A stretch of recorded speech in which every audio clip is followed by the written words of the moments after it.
a husband visits the grave of his pregnant wife, who passed away 8 months ago. Suddenly, he finds a strange newborn lying on the grave. When he discovers the true identity of the child, he is utterly shocked. "Why'd you leave me, Emma? Why?" Mike muttered under his breath as he gripped the bouquet tighter. His voice cracked, raw and uneven, much like the jagged pieces of his broken heart. The words barely escaped his lips before the chill in the air stole them away. The cemetery stretched out in silence, the damp fog curling around him like ghostly arms. Each step across the uneven ground was met with a squelch, the soft earth beneath his feet mirroring the heaviness in his chest. Mike's eyes darted from headstone to headstone, but they always ended up on the same one: Emma Louise Harrison, beloved wife, forever in our hearts. It had been 8 months. 8 months since that dreadful day when the hospital waiting room swallowed him whole. He had walked in a man with hope and walked out a widower, with his wife and unborn child lost to complications no one had prepared him for. But it wasn't just grief that followed him to this lonely place. It was the memories. He crouched by the grave, setting down the bouquet of white lilies, the kind Emma loved most. His fingers brushed over the etching of her name, his mind drifting to the day she burst into their living room, glowing, holding up a pregnancy test. "I'm pregnant," she'd exclaimed, her voice filled with laughter, her eyes brighter than he'd ever seen them.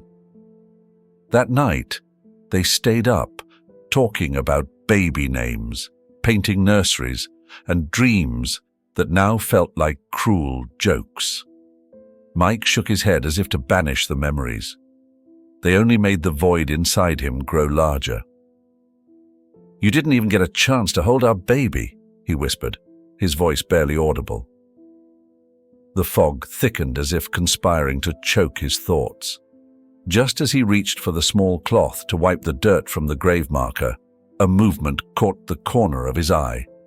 A figure, a woman, stood a few rows away, almost blending into the mist. Her silhouette was eerily familiar. Petite, delicate, her posture elegant in a way that made his breath catch. The clothes she wore, a cream cardigan and navy skirt, were hauntingly similar to something Emma would have worn. For a brief, reckless moment, hope surged in his chest. His Emma? No, it couldn't be. That's impossible. "Hello?" His voice rose, shaky but insistent. The woman didn't respond. She turned slightly, the angle of her profile flashing like a cruel déjà vu. Then, she was gone, disappearing into the fog as if she'd never been there. Mike stood frozen, his heart hammering as though it had just leapt from the grave itself. He rubbed his eyes, convinced it was a trick of the light, a mirage conjured by his grief. "Get a grip, man," he muttered, but the uneasy feeling gnawed at him. He glanced back at Emma's grave, ready to return to his ritual of cleaning the headstone. That's when he noticed something wasn't right. Lying at the base of the gravestone was a small bundle wrapped in a hospital blanket. His stomach lurched. Mike dropped to his knees, fingers trembling as he reached for the bundle. The air around him felt charged, every hair on his arms standing on end. Carefully peeling back the blanket, his breath caught in his throat. A baby, a tiny, fragile infant. The child stirred slightly, letting out a soft whimper as Mike cradled it in his arms. He looked around, desperate for some sign of who had left the baby there, but there was no one. Just the suffocating silence of the cemetery. And then he saw it. Tucked into the folds of the blanket was a letter.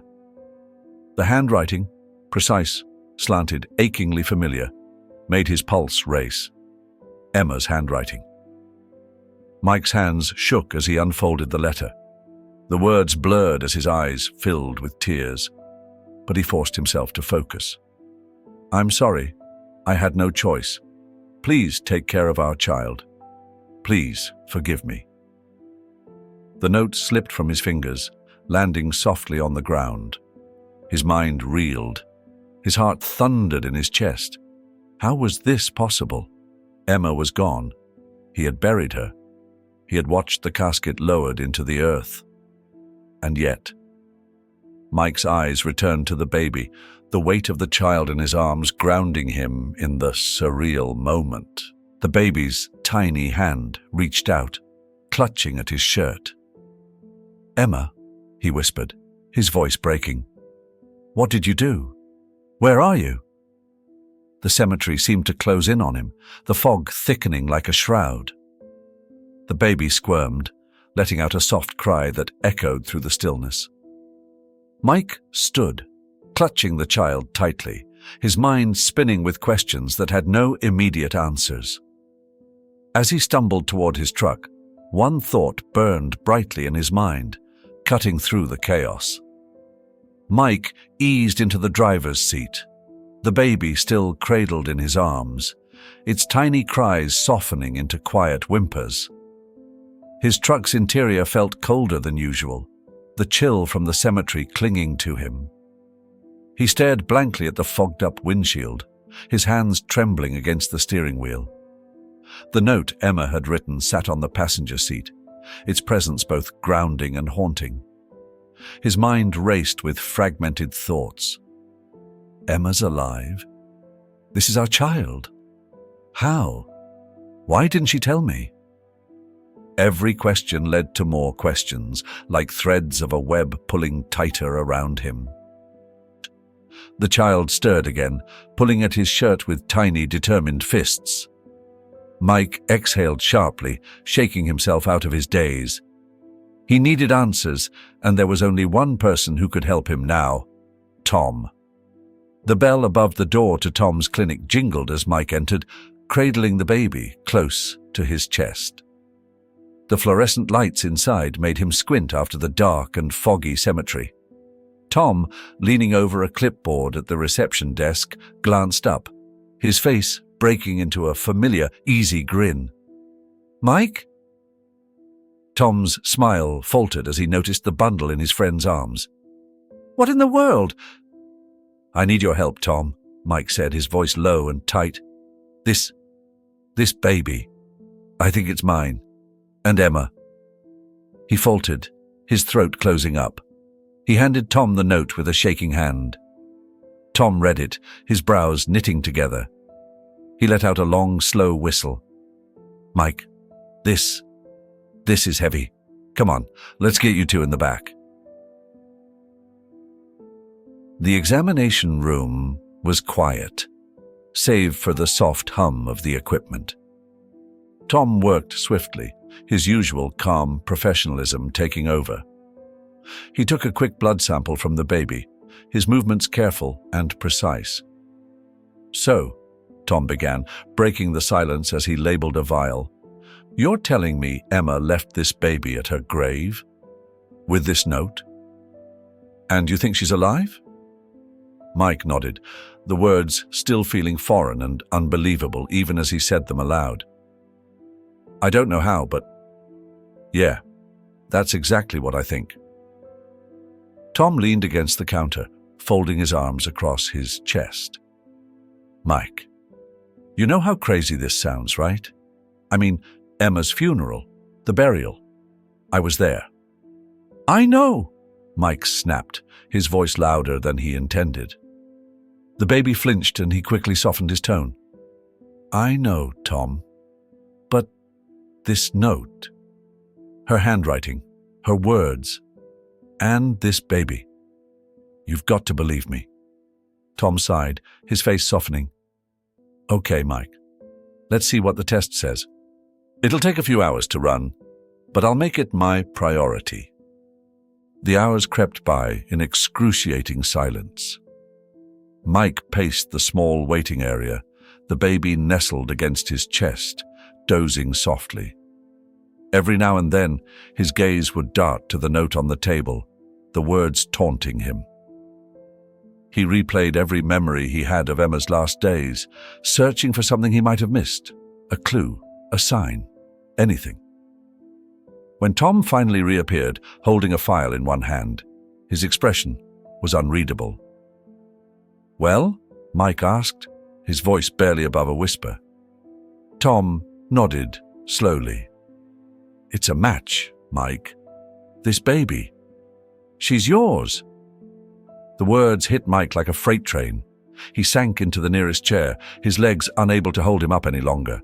His chest tightened, a mix of relief, fear, and overwhelming love washing over him. "She's mine," he repeated, almost to himself. Tom crouched beside him, his hand on Mike's shoulder. "But now you've got a bigger problem, buddy. If Emma's alive, where is she? And if she's not? Then what the hell is going on?" Mike looked at the baby, her tiny face peaceful in sleep. He couldn't let himself think about all the terrible possibilities. "I need answers, Tom. I need to know what happened." The next day, Mike sat at his kitchen table, papers and documents spread out before him like the remnants of a puzzle he couldn't solve. He had spent the night digging through everything he had from Emma's death: the hospital records, the funeral arrangements, even the condolence cards. Something wasn't adding up. The hospital discharge papers listed complications from childbirth as the cause of death, but the timeline didn't sit right. The date of death didn't match the date on the funeral arrangements, and the attending doctor's signature was illegible, a fact he hadn't noticed until now. And then there was Emma's family. Donald and Linda had always been distant, but in the days following Emma's death they had been almost too composed, too eager to move forward. They had insisted on a quick burial, barely giving Mike time to grieve. His jaw tightened as the pieces started clicking together.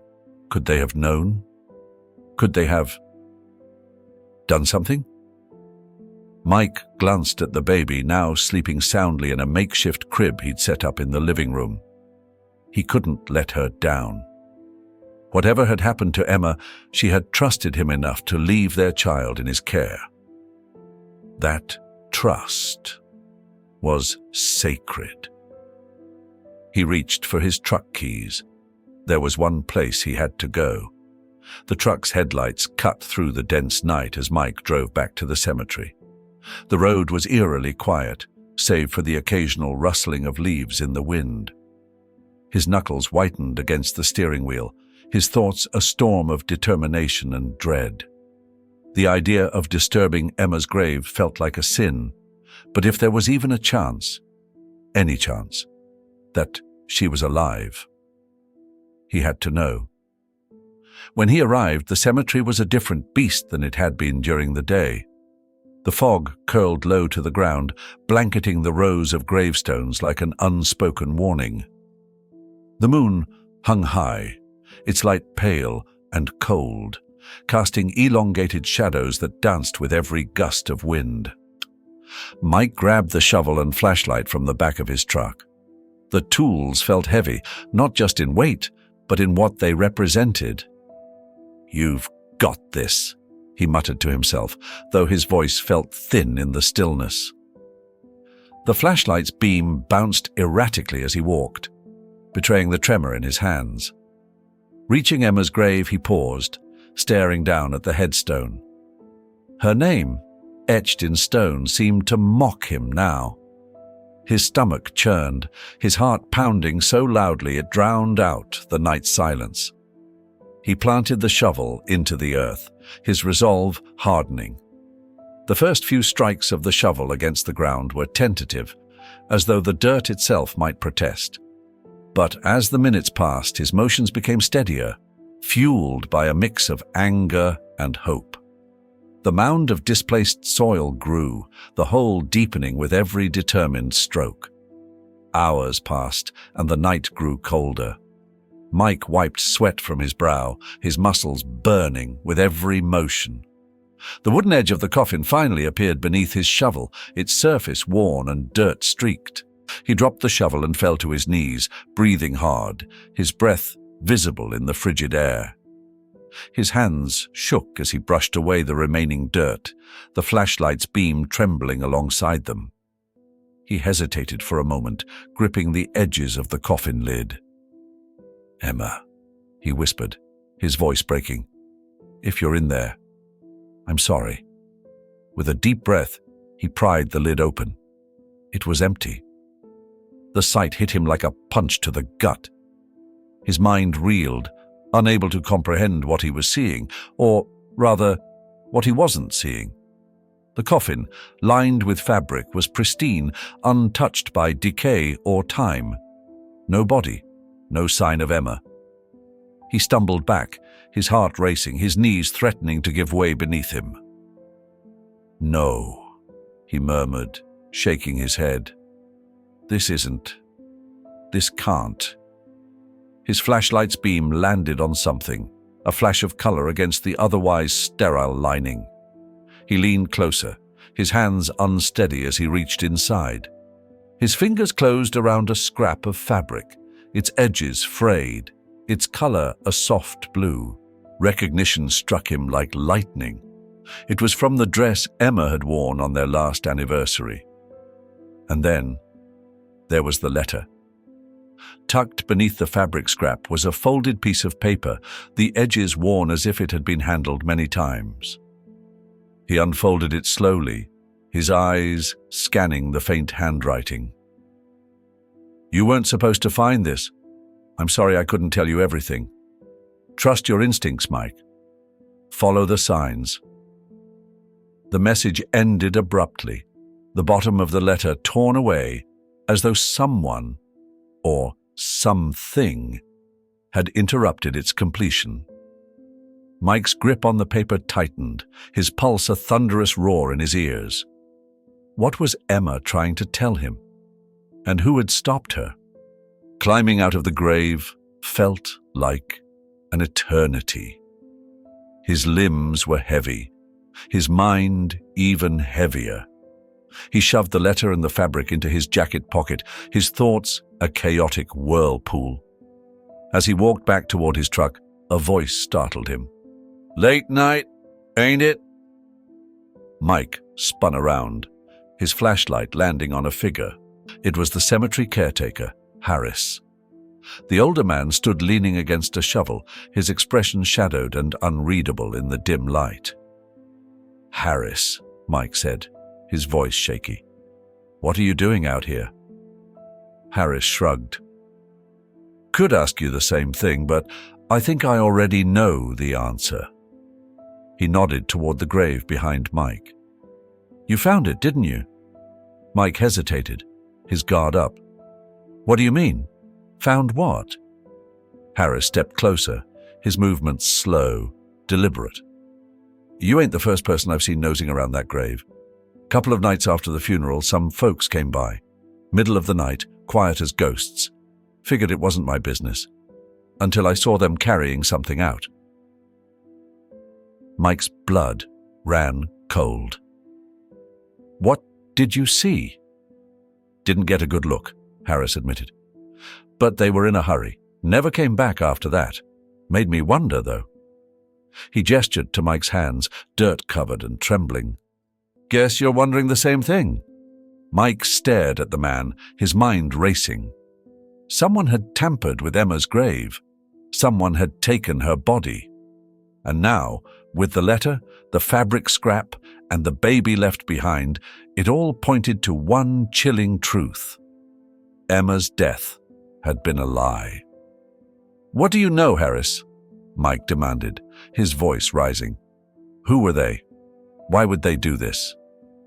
Harris shook his head. "Don't know much more than I've told you, but if I were you, I'd be real careful. Folks who dig up graves don't tend to be the kind you want to cross." The gates of the Donald mansion loomed ahead, their wrought iron bars twisted into intricate designs that seemed more forbidding than decorative. Mike pulled up in his truck, cutting the engine, but leaving the keys in the ignition. His stomach churned as he stared at the grand facade of the house. It wasn't the size of the mansion or its imposing architecture that unnerved him. It was the people inside. He stepped out, his boots crunching against the gravel driveway, and made his way to the front door. Each step felt heavier, as though the weight of what he was about to confront was bearing down on him. He didn't hesitate to knock, his fist meeting the thick wood with a resolute force. Moments later, the door swung open, revealing Linda. Her face lit up with surprise at first, but it quickly dimmed into something else. Worry, perhaps. "Mike," she said, her voice tight. "What are you doing here?" "Where's Donald?" Mike demanded, not bothering with pleasantries. His tone was sharp, unrelenting. Linda's lips parted, but before she could respond, Donald appeared in the hallway behind her. "What's all this racket?" he barked, his voice gruff. His eyes narrowed when he saw Mike standing there, his broad frame blocking the doorway. "Mike, I wasn't expecting you." Mike didn't move. "We need to talk." Donald's brow furrowed, but he stepped aside, motioning Mike into the house. The air inside was thick, heavy with the scent of polished wood and something faintly floral. It felt suffocating. Linda hovered near the edge of the room, her hands twisting nervously in front of her. "What's this about?" Donald asked, folding his arms as he leaned against the back of a leather chair. Mike didn't mince words. "I dug up Emma's grave." Linda let out a small gasp, her hand flying to her mouth. Donald's face darkened, his eyes narrowing into cold slits. "What the hell are you talking about?" "It was empty," Mike said, his voice firm, though his heart was racing. "No body, just a piece of her dress and a note. And now, I want answers." Donald straightened, his demeanor shifting into something more defensive. "That's a serious accusation, Mike. You'd better have more than just some wild story to back it up." "I don't need a story," Mike snapped. "I have proof, and I know someone came to that grave not long after her funeral. Harris saw them. So, don't play dumb with me." Linda looked like she might faint, her face pale as she took a step back. Donald, however, didn't flinch. He stared Mike down, his jaw tightening. "I don't know what you're trying to insinuate, but Emma's gone. You were at the funeral. We all were." Mike shook his head, his voice rising. "Stop lying, Donald. What were you trying to hide? Why the rush to bury her? Why didn't you let me see her one last time?" "This is absurd," Donald shouted, his hands slamming against the chair. "I don't have to explain myself to you." Linda flinched at his outburst, her gaze darting between the two men. Mike caught the movement, the way her hands trembled as she clutched the edge of the mantel. Her eyes wouldn't meet his. "You knew," Mike said, his voice quieter but no less accusing. He stepped toward her and she took a half step back. "Didn't you, Linda? You knew something wasn't right." I don't," she stammered, but before she could finish, Donald cut her off. "Enough!" Donald's voice boomed, and he pointed toward the door. "I want you out of my house, Mike. Now, you've clearly lost your mind." But Mike wasn't done. His eyes fell to Linda's coat, draped over the armrest of a nearby chair. A corner of paper stuck out from the pocket, a receipt. Without thinking, he reached for it, pulling it free before Donald could stop him. "What do you think you're doing?" Donald demanded, but Mike ignored him, his eyes scanning the paper. It was from a dry cleaning service near the cemetery, dated just days after Emma's funeral. Mike held it up, his eyes locking onto Linda's. "Care to explain this?" Linda's mouth opened and closed, but no words came. Her face was a mask of guilt and fear. Donald moved toward Mike, his hand outstretched, but Mike was faster, shoving the receipt into his jacket pocket. "I'm not leaving until I get answers," Mike said, his voice like steel. "You'll leave when I tell you to," Donald snarled. "And if you so much as show your face here again, I'll make sure you regret it." Linda tried to interject, her voice weak and wavering. "Donald, maybe we should—" "Not another word, Linda!" Donald snapped, cutting her off. The force of his tone silenced her instantly, but the look in her eyes said everything. She wanted to speak, but she was too afraid. Mike took a step back, his hands clenched into fists. "This isn't over," he said, his voice low and filled with quiet fury. "I'll find out the truth, with or without your help." Donald didn't respond, his glare icy and unyielding. Linda looked as though she might crumble, but she said nothing as Mike turned and walked out the door. The bell above the dry cleaner's door jingled softly as Mike stepped inside.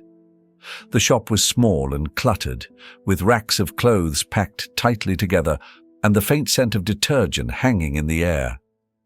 A man in his late 60s with silver hair and a kind face looked up from the counter, wiping his hands on an apron. "Afternoon," the man greeted.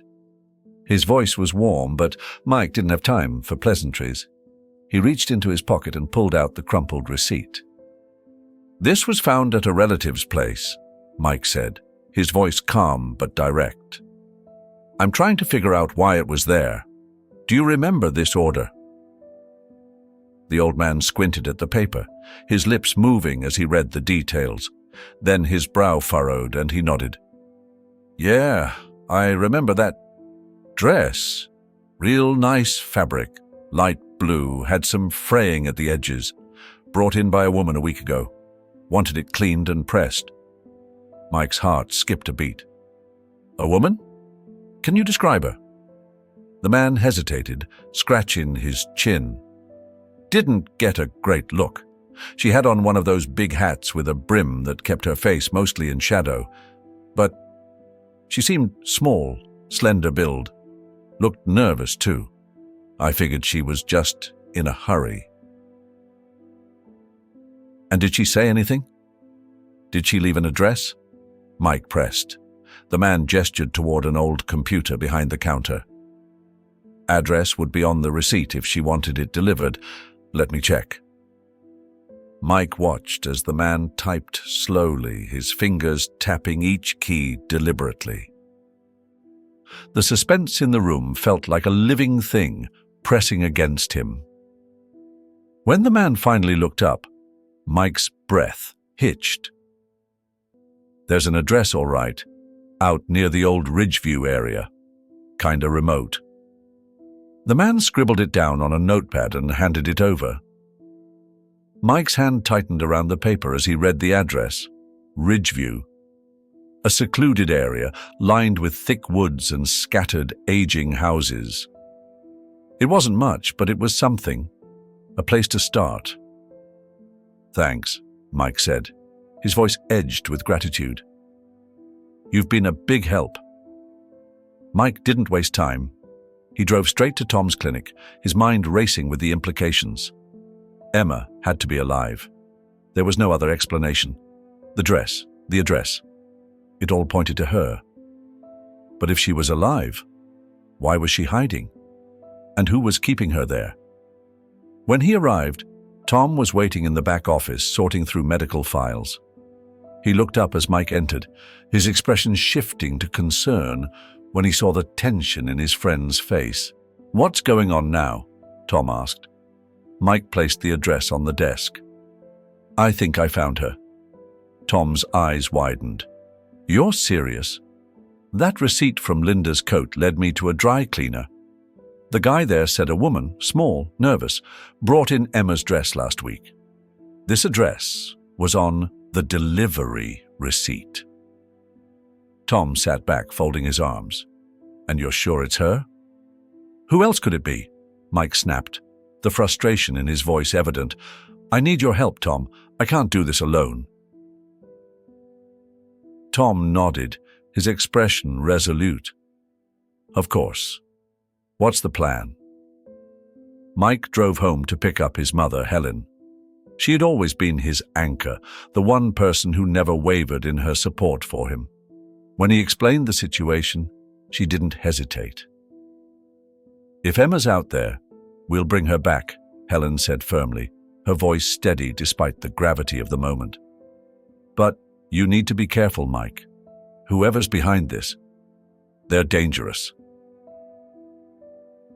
Helen's presence calmed him, as it always did.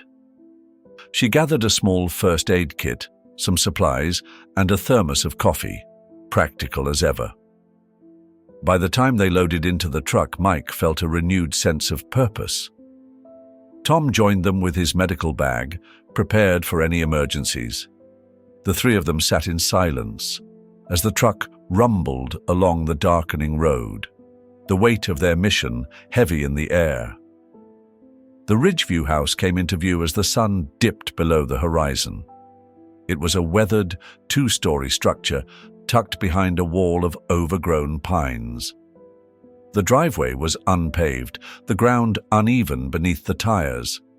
Mike killed the engine and cut the headlights, the silence that followed almost deafening. They sat there for a moment, taking in the eerie stillness of the place.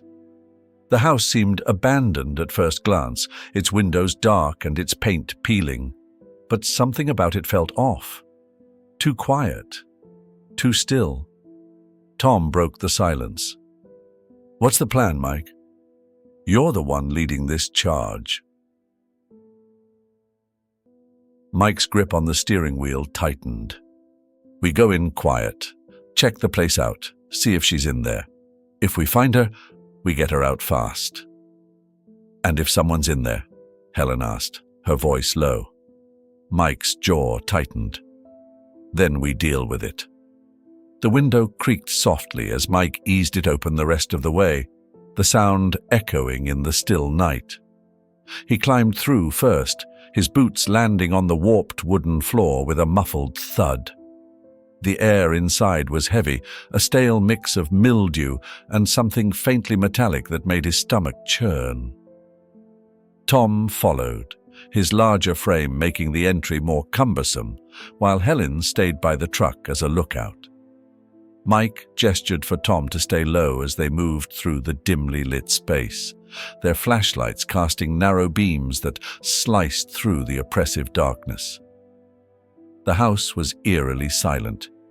Every floorboard groaned under their weight, the sound amplifying the tension. The walls were bare, the windows boarded up, leaving the rooms void of any natural light. Mike's heart raced with each step, his instincts screaming that something was wrong. Very wrong. They made their way toward the staircase, the faintest sound catching Mike's ear. A muffled cry. He froze, holding up a hand to stop Tom in his tracks. They both listened intently, and there it was again. A soft, pitiful whimper, like someone trying not to be heard. Mike pointed toward the stairs, his movements deliberate and slow. The sound was coming from above. As they climbed, the cries grew louder, more distinct, and Mike's pulse quickened. It wasn't just fear anymore, it was hope.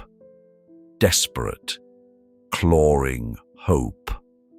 At the top of the stairs, a hallway stretched out before them, lined with closed doors. The sound came from the farthest one, a faint flicker of light visible beneath it. Mike approached, his steps measured, his breath shallow. He wrapped his hand around the doorknob, hesitating for a split second before twisting it. The door creaked open, revealing a small, dimly lit room. Emma. She sat on a thin mattress in the corner, her arms wrapped protectively around her knees. Her face was pale, her cheeks hollowed, and her hair hung in disheveled strands. But her eyes, those familiar green eyes, lit up with a mixture of shock and relief when she saw him. "Mike." Her voice was barely a whisper, trembling with disbelief. "Emma," he breathed, stepping into the room. He dropped to his knees beside her, his hands cupping her face gently. "I'm here. I found you." Tears spilled down her cheeks as she clung to him, her frail frame shaking against his chest. I thought you were gone," she sobbed. They told me you were dead." The moment was shattered by the sound of footsteps thundering up the stairs.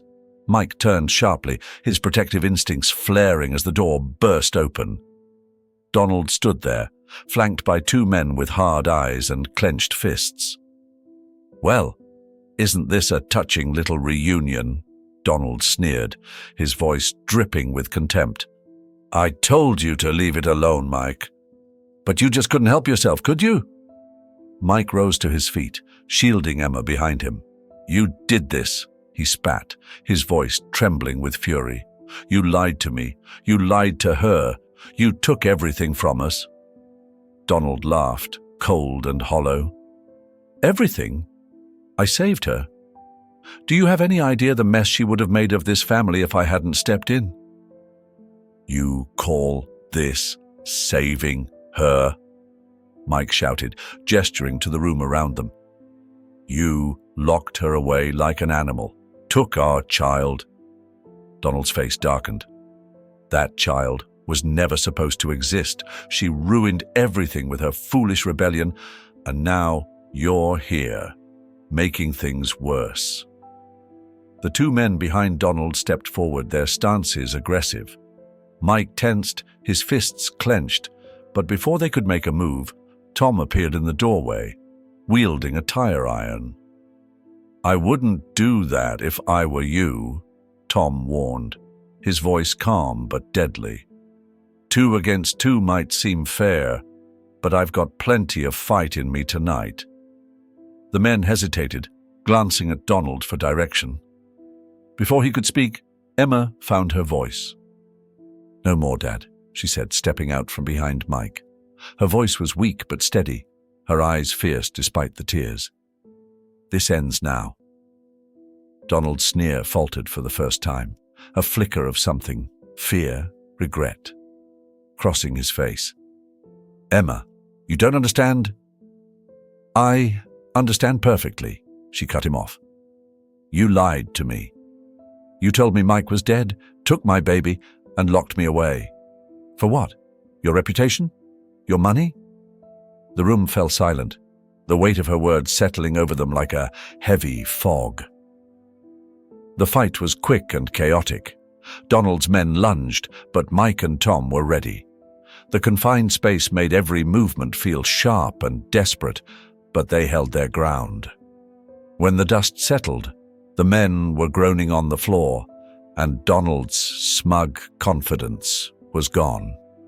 Emma clung to Mike as they made their way out of the house, her steps faltering but determined. Helen was waiting by the truck, her face lighting up with relief when she saw them. "Emma," she whispered, tears brimming in her eyes, "you're safe." Mike helped Emma into the truck, her body trembling with exhaustion. She gasped when she saw the baby sleeping in the back seat, her hands flying to her mouth. "Is that—" "She's ours," Mike said softly, his voice breaking. "She's been waiting for you." Emma reached for the child, her tears flowing freely as she cradled her for the first time. "Oh, my sweet girl," she whispered. "I'm so sorry. I'm so sorry." The courtroom was a far cry from the dark and suffocating house where Emma had been kept prisoner. It was bright, almost blinding, with sunlight streaming through the tall windows and glinting off the polished wood furniture. Yet, for all its grandeur, the room buzzed with tension as the trial against Donald began. Mike sat beside Emma in the gallery, his hand resting over hers. He could feel her trembling slightly, but her chin was lifted, her gaze steady. She was determined to see this through. On the other side of the room, Donald sat at the defense table, his expression unreadable. Gone was the confident, domineering man they once feared.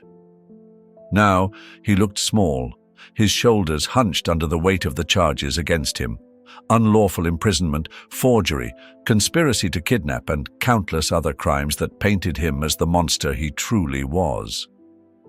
The prosecutor presented the evidence methodically: photographs of the room where Emma had been kept, the forged documents that declared her dead, and, most damning of all, Linda's testimony. The room was silent as Linda took the stand, her face pale but resolute. "I should have stopped him," Linda admitted, her voice cracking. "I knew it was wrong, but I was too afraid of him, afraid of losing everything, and now I've lost so much more because of my silence." Her words hung in the air, each one slicing through the heavy atmosphere. She glanced at Emma as she stepped down from the stand, her eyes filled with a mixture of sorrow and shame. Emma met her gaze, her expression unreadable. Donald was found guilty on all counts. As the judge delivered the sentence, Emma gripped Mike's hand tightly, tears streaming silently down her face. Justice had been served, but the scars left behind would take time to heal. Outside the courthouse, Linda approached them cautiously, her hands clasped together as if in prayer. "Emma," she began, her voice trembling, "I know I can't undo what I've done, but I want to try and make it right. Please, let me help you." Emma studied her mother for a long moment, the weight of years of betrayal and pain reflected in her eyes. Finally, she nodded. "If you want to make it right, then be here for us. For her." She glanced down at the baby nestled in her arms. Linda's tears flowed freely as she nodded. "I will. I promise." The weeks that followed were a blur of rebuilding and healing. With Donald behind bars, Emma could finally breathe freely again. Mike devoted himself to creating a safe, loving environment for their family. And slowly, the pieces of their shattered lives began to come together. Emma spent her days reconnecting with her daughter, holding her close as if trying to make up for the time they had lost. The baby's laughter filled the house, a bright, pure sound that seemed to chase away the lingering shadows. At night, Emma and Mike would sit together, talking about the future and all the possibilities that lay ahead. One evening, as they watched their daughter sleep, Emma turned to Mike, her voice soft. "Thank you." Mike frowned slightly. "For what?" "For never giving up on me," she said, her eyes glistening. "For fighting when I couldn't. For bringing me back." Mike reached for her hand, his grip firm and steady. "You're my family, Emma. You and her. I'd do it all again if it meant having you both here." The house sat on a quiet stretch of road, surrounded by tall oak trees and a yard that caught the golden sunlight perfectly in the mornings. It wasn't big or fancy, but it was theirs, a home where they could start fresh. The creaky old floors and the chipped paint on the porch didn't bother Mike or Emma. They saw it for what it was: a place to grow, to heal, to dream again. Emma stood in the nursery, watching their daughter reach for a mobile of tiny wooden birds hanging above her crib. The baby's giggles filled the room, and Emma couldn't help but smile. She had spent weeks painting the walls a soft yellow, choosing every detail with care. This space, this life, felt like a second chance. Mike appeared in the doorway, a cup of coffee in hand. "She likes those birds," he said with a grin, nodding toward the mobile. "She does," Emma replied, her voice warm. "You were right about them." "Don't let that go to my head," he teased, stepping into the room. He set the coffee down and slipped an arm around her waist. "You ready for the grand opening tomorrow?"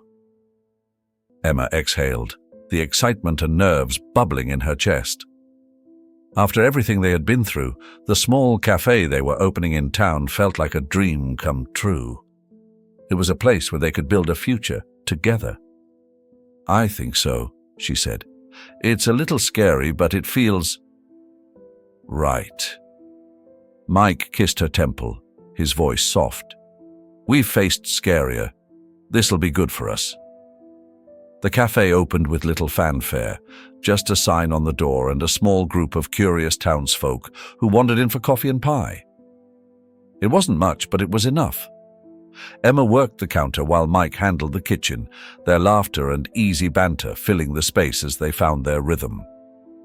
The work was hard, but it was honest, and at the end of the day, they went home tired but happy. One evening, as the sun set behind the trees, Mike and Emma sat on the porch, their daughter nestled between them. The baby cooed softly, her tiny hands reaching for the light that filtered through the leaves. Emma leaned her head against Mike's shoulder, her heart full. "We did it," she said, her voice barely above a whisper. Mike nodded, his eyes fixed on the horizon. "Yeah, we did." For the first time in what felt like forever, the darkness that had once overshadowed their lives was gone. In its place was hope, a future bright with possibility and love. They didn't need anything more. They had each other, their daughter, and the promise of a better tomorrow. That was all they needed to move forward, leaving the shadows of the past behind. The journey in this story is a poignant and deeply moving tale of love, resilience, and redemption. Mike's relentless pursuit of the truth about Emma and their child reflects the unyielding strength of love and the lengths one will go to protect their family.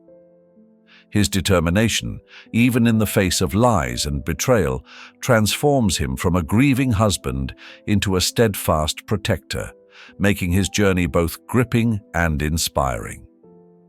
Emma's arc is equally powerful. Her endurance through captivity and manipulation speaks to the strength of the human spirit. Despite her suffering, she emerges with hope intact, determined to rebuild her life and cherish the family she thought she'd lost. Together, Mike and Emma confront darkness and injustice, ultimately reclaiming their lives and finding peace. The story underscores profound human values, the importance of perseverance, the healing power of love, and the strength to forgive. It reminds us that even in the face of insurmountable pain, hope and resilience can lead to redemption. Most importantly, it teaches us to treasure the people we hold dear, as family and love are the cornerstones of a meaningful life. This narrative resonates deeply, leaving an indelible impression of hope and courage. If this story touched your heart, don't forget to like and share it. Leave a comment to tell us how it inspired you, and if you haven't already, subscribe to the channel. May God bless you and be with you every step of the way.